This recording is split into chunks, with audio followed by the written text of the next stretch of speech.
it's an important opportunity for me to stand here this evening to talk to us as leaders and change makers.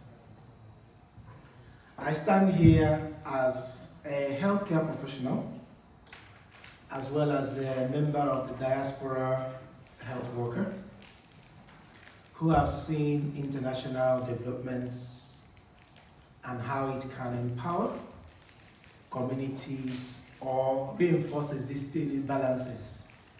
Because quite often that happens. I am sure a typical example is if the Twitter space or what is happening out of the US with USAID and all the stuff that they are doing.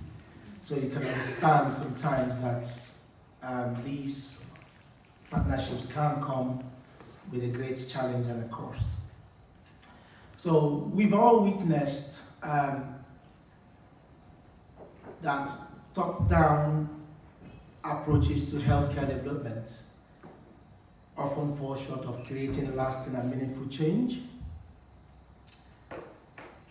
Often too, decisions are made far from the communities, and these affects or these are communities that the decisions actually affect their lives and shape their futures. And these ways we also affect health systems as well. So this could be lack of funding or inadequate infrastructure or collusion with corrupt officials and middlemen. There's a lot of middlemen involved in international development practices. And sometimes this can be quite challenging. So my job this evening really is to talk about something that is urgent and also hopeful, which is shifting power and building sustainability. These are not just ideas, they are pathways for more equitable and resilient future for all of us. All our speakers this afternoon to evening have elaborated what they have done in their different capacities, most of which are quite good because it is professional to professional linkages, which helps quite a lot because you're talking to people who understand what you say. The other challenges could be when you're talking to local populations and they don't know where you're coming from, and that is why it is important that we need to build a sustainable future. What is power? Power in its traditional form is often concentrated in few hands. Even in NHS Wales, it is true. Very few people have the links, have the connections, and sometimes those people can influence how things are done in large organizations and international organizations, as well as in governments. Then the problem with this concentration is that it leaves out the very few people or the very people whose decisions are affecting their livelihoods. So in healthcare, this is also evident. So policies and programs are created by global bodies that do not align with the real needs of local populations. And this is, it's a pity Dr. Catherine Thomas have left, because we had, the Betsy Coutin link, which somehow have been kind of lack of funding has ended that link, lovely link, because I joined it, I couldn't carry on because of all the challenges which probably is peculiar to most of us who are on visas. You couldn't travel as when you wanted and you didn't have enough support within your organization to say this is what I'm doing, and then we don't really want to take annual leave to do things like that because you want to work and pay your rent and all that stuff that comes with it. And people we know within the links, there is chances that when people are talked to people that look like them, sometimes they seem to maybe have a little bit more of, I can trust them, which sometimes can be a challenge. But it doesn't have to be that way. I believe that we've got people from Welsh Government, CNO office, and we can start thinking of ways to shift this power. Decision making, we've talked about how lived experiences, people don't feel that they have a representation in the decisions that are being made. Actions that are being taken, you don't think is robust enough. We don't think about how can we make this a kind of co-produced program rather than being a deep in and deep out. So we're talking about empowering community leaders and local health workers who understand and witness these challenges and know the real meaning of what is needed. When we shift power, we are not just giving a voice to those who deserve it. We are tapping into a wealth of local knowledge, evidenced by what people, Charlotte have said, things like learning in as you go along. So it's a shared learning model rather than being, we are the experts, this is how we do it. It's not one size fits all. So we want to know the perspectives and that can drive sustainable and relevant solutions. And it's about equity and it's about true empowerment. This means giving communities ownership over the solutions and over the solutions that impact their lives. It means creating a space where we can lead, design, co-create with others, rather than merely being passive recipients of aid. Sorry, I'm sounding a little bit dull here, but in this room, many of you are executives, decision makers, and influencers. So you hold significant power, believe it or not.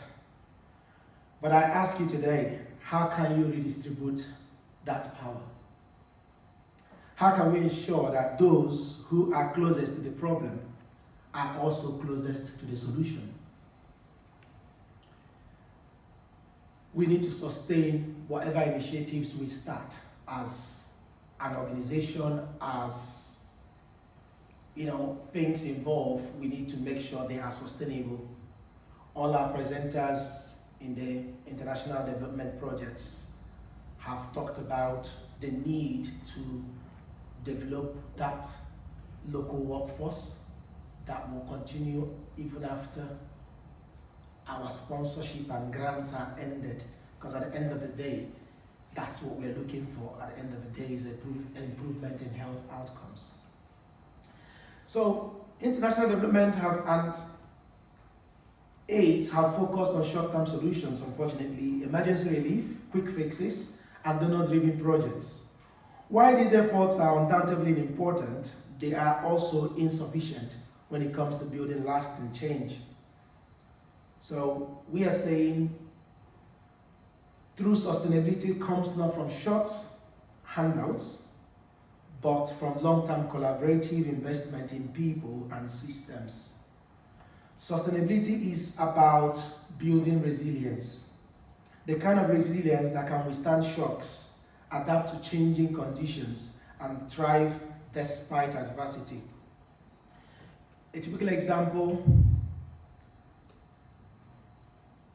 is the medical missions where doctors come in for surgery, bring in a couple of equipment, and it could be researchers coming all the way from US and say, we're going to be doing free surgery for so months, 3 months, and that's it. They collected the data they wanted for that period, delivered, in quote, free surgeries, but these are surgeries that probably they wouldn't have enough exposure, but we come under international development, in quote. At the end of such surgeries, there has not been any capacity building. So you don't have enough. They may also leave the equipment behind, and we haven't got maintenance. So I remember when I started work in 2004 in one of the teaching hospitals in Imo State in Nigeria. Lovely, lovely equipment library. We just got ambulances from the US, got CT scan. When I left 4 years later to the Middle East, the CT scan was never installed. It was lying there waiting for one part or the other. But the donor agencies would have done something very, very good. But the follow-on and follow-through is what made such projects very, very, very short-lived. And of course, after a couple of years, it becomes an old scanner and then it can't be used anymore. So in healthcare, this might look like investing in local infrastructure, training local professionals, and ensuring that systems are not just running on external resources, but are self-sustaining and adaptable. So adaptability is one of those things that we need to build a sustainable development partnership. So we cannot say this is what NICE guidelines says. Yes, NICE guidelines says that. However, NICE guidelines and its appropriations may not be adaptable in a state where I, as a physiotherapist, was also a plaster technician, was also an occupational therapist in my local workplace in Nigeria. So those are all the kind of adaptations that we need to know. Take a moment and think about what a sustainable healthcare system looks like. It's not just about having the right medical equipment or the right medicines on hand. It's about creating a workforce that is educated, skilled, and empowered to deliver the care. It's about community involvement. We've all said this lovely today. So basically, I'm trying to summarize all the lovely speeches and all the experiences everybody has said. Ensuring that healthcare solutions reflect local needs and that communities are engaged in decision-making processes. So we need to ask ourselves, what do the people want? Is a question. What do the people want? And sometimes that question is not answered by politicians, because the politicians know what they want. They want the headlines, they want the pictures, and they want the budget. But the people who are on the receiving end probably want a little bit more education, a little bit more support, a little bit more empowerment to be able to tackle these things in their little different ways. But let us be clear, sustainability isn't easy. It requires a shift in thinking. It means moving away from the mindset of quick fixes and focusing on long-term outcomes. It's about investing in capacity building, not just resources. It's about creating partnerships that last beyond the life of the project, and that can be a challenge. As leaders, when I'm saying as leaders now, whether we're diaspora health workers, we have a role to play. Whether we are in policy or we are in government, we've got a role to play. Our pharmacist colleague, who is already involved in mentoring younger or upcoming pharmacists, means we can actually do what I may call handshake across the Niger, where we can actually be bridges as healthcare workers and supporting our local populations in terms of updating, in terms of knowledge, in terms of teaching. So our influences are not limited to the walls of our organizations. It extends to the policies and partnerships and initiatives we create. So executives, like, when I say executives, I'm looking towards one direction. I'm looking towards Jill and the co. Okay, because I was hoping that we're going to have some of our health boards represented, so that was why I wanted to look at them in the face. But the nearest executive I'm talking about now is Jill on that side, and Regina is gone, all the policy and advocates. So we can influence not just your organizations, but entire sectors and our communities. Okay, they shift power dynamics to the decentralized decision-making and to empower local voices. So we can partner with local leaders, but not politicians. I'm sure everybody have got one story or the other about, somebody said about periods, I think it's Gerald, who was talking about items being sold. Sometimes it's sold wholesale, it's not sold in retail. And those are all some of those things that we need to make sure we try as much as possible to deal with, make sure that our policies is dealing with the real recipients rather than having to talk to people via proxies. I won't share the...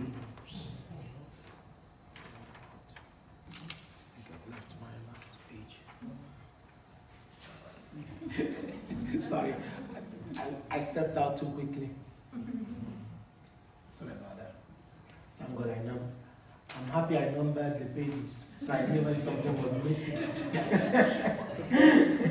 So, as I wrap up today, I challenge each of you in the room, particularly the executives. Again, I was trying to talk to the health boards, to think about the power you hold and how you can use it to shift the paradigm. Think about how you can create an environment that decentralizes power, empowers communities, and builds sustainable systems that will continue to thrive long after our organizations have moved on. We all have a role to play in building the future where power is more equitably distributed, even in our local NHS. Thanks to God for the action plans and anti-racist and all the inclusive and equality things that have happened in the last 5 years.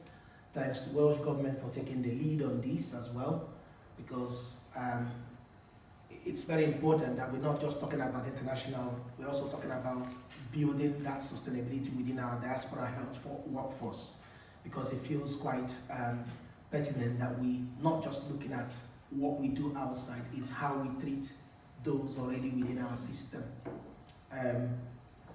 We need to be seen as being mentored, we need to be seen as being supported throughout our journey. One of the things that have happened within my little organization, or I won't say little organization, my department, was because I am double as the director of North Wales African Society. I've had to use work times to do some leadership programs. And one of the arguments I had to put forward is, why should I take annual leave to do the leadership program? When you do the jury duties, does the person take annual leave? They say no. I said, okay, what? So that is community development? They say yes. I say, I'm serving my community. I am a leader of my community. And any leadership skill that I qualify to have will apply even in the NHS. And they say, yes, you're right. So I did all those training within the NHS hours, because I'm going between work, go on Teams and do my level 4 leadership and management course, and then get off it and then get back into work. So I said I would do it part on work, and I set my objectives during my leadership and management to include my role as one of the leaders within the hospital. So somehow I was able to argue my way through it, and I was supported. So I think we need to build an uppermost support to allow people to acquire the skills that they need to remain sustainable within the system. Otherwise, we'll all be crawling on that band 5K there.